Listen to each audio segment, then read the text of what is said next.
welcome to another edition of Tuscaloosa Talks. Today will be talking about something that, frankly, it motivates me, and I know it motivates the person in front of me. Brandt, how are you doing? I'm great, Mayor. Thank you so much for having me. All right, Brandt, let's start. First thing, explain exactly your role with the Saban Center here in Tuscaloosa. Sure. The Saban Center is what we call a P3, so public-private partnership, and my role really lies in the private sector. So I am helping raise funds so that we have some of that private money that supplements along with the public money. So it's been great. I get to meet with people, tell them about this incredible project, and really see their eyes light up. So it's really been a fun journey for me. Okay, let's start the basics. What is this incredible project? So this is an educational learning center that is going to be focused on STEM opportunities for children, really for 0 to 99. We've got, we're working with the state where we're going to have different opportunities to work in the state curriculum. And then also we have that incredible arts component with the Tuscaloosa Children's Theater. So really a center of learning that's going to hopefully kind of shift the narrative in education, we think.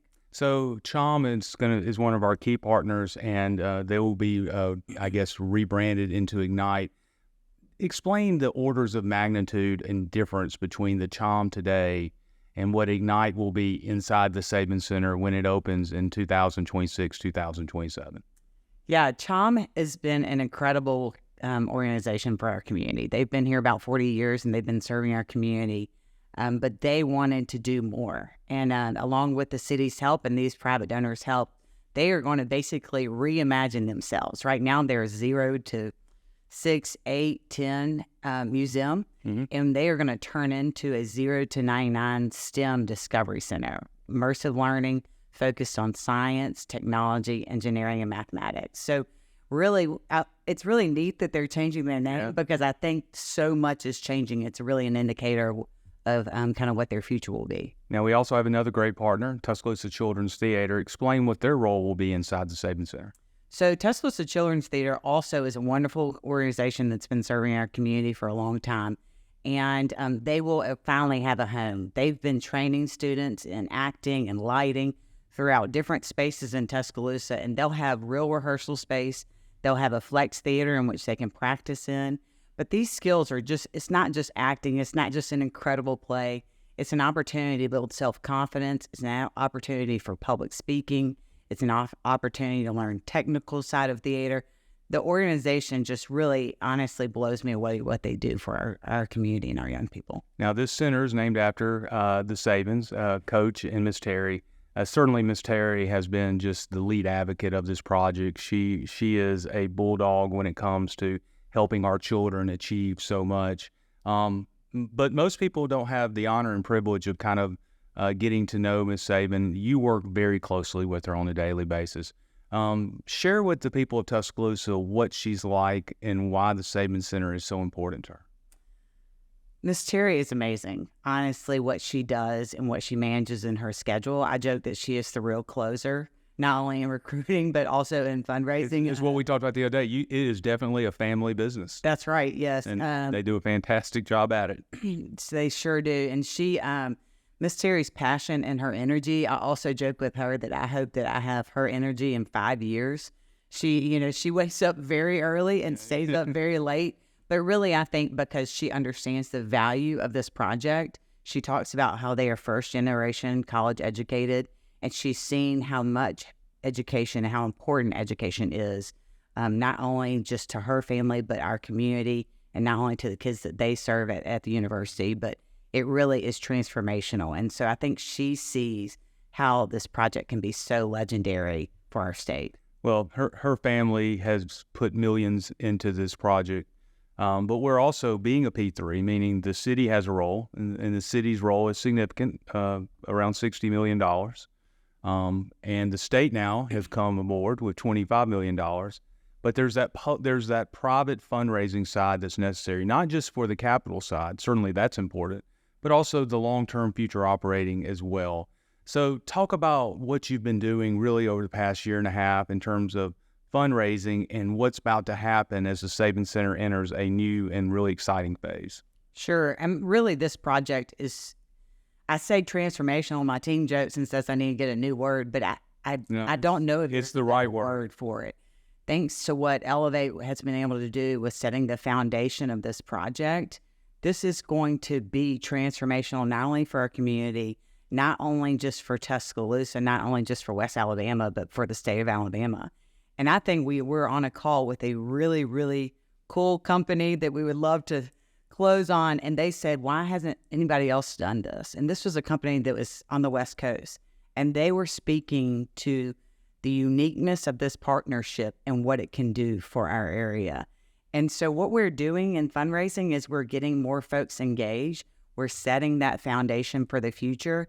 And then also that engagement that will continue to serve our community. So we ask folks to be involved on the capital side, and then we'll ask folks to be involved into the future. But also it's just a commitment to our children and to West Alabama, frankly. Now, we've been able to certainly connect with larger donors, and those announcements have and will continue to be coming out. But this will succeed not based on large donations, but really the people of Tuscaloosa, Northport, Tuscaloosa County, and our entire region. Talk about the importance of people becoming involved in the Saban Center and why it's more than just a donation, how it can be a difference maker for so many of our next generation. This project is not just for the Sabans. It's not just for the larger brands to own and to kind of put in their accolades. This project is really for our community and for our state and for every person.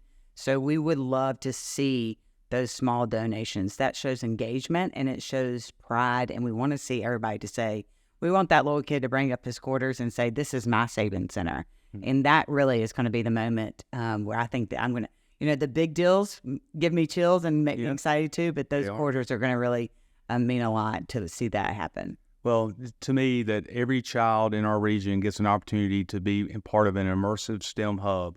And we know that in Alabama, by the end of this decade, we're going to need 800,000 of our young people prepared to take those type of jobs. This is going to be the first of its kind in Alabama. Quite frankly, it's hard to find a model even similar to this across the nation. But to make it work, there has to be that public engagement and public investment. And if we do that as a community, there's no telling whose lives we're going to change, and it make Tuscaloosa stronger. Yes, Mayor, you make a great point. We are going to need everyone's help to get across the finish line. This is going to be a lift from our entire community, our entire state, and we do need donations, small and large.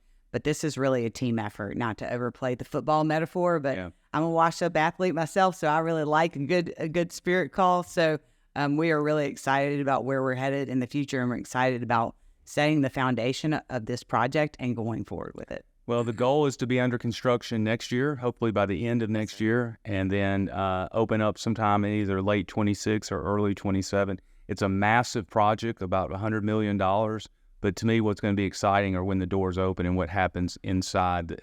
When we say immersive, it's hard to describe in a podcast. It's just going to have to be experienced. It's experienced to really, truly understand it. But I believe it's going to be life-changing for some of the young people in our community. It's also going to attract a lot of people in our community, which is fun because they'll be in our hotels and restaurants. We love that. But we couldn't do it. We certainly couldn't do it without Coach and Miss Terry, Miss Terry's the champion. But Brandt, you have been a superstar and have done so much, and I mean that. Your fundraising, it's you've done a tremendous job in the city, and I know the Saban family feels the same. So thank you for what you've done. And if people wanted more information about how they could be part of the Saban Center, how can they get in touch with you so we can wrap everyone in? Everyone can play a role on this team. Thank you, Mayor. Again, this is just, for me, it's an honor and privilege, and just like I'm a washed-up soccer player, so I just feel like I'm the ball girl, and I'm just tickled to be here. But I don't believe that, by the way, but it sounds good. Well, we really do want everybody to be a part of this. www.sabancenter.org, and my contact is on the website, and we would love for folks to get involved. So, well, thank you for what you do. I cannot wait to the day we cut the ribbon on this project. It's going to be very special. It's going to be a great day for Tuscaloosa. This has been another edition of Tuscaloosa Talks.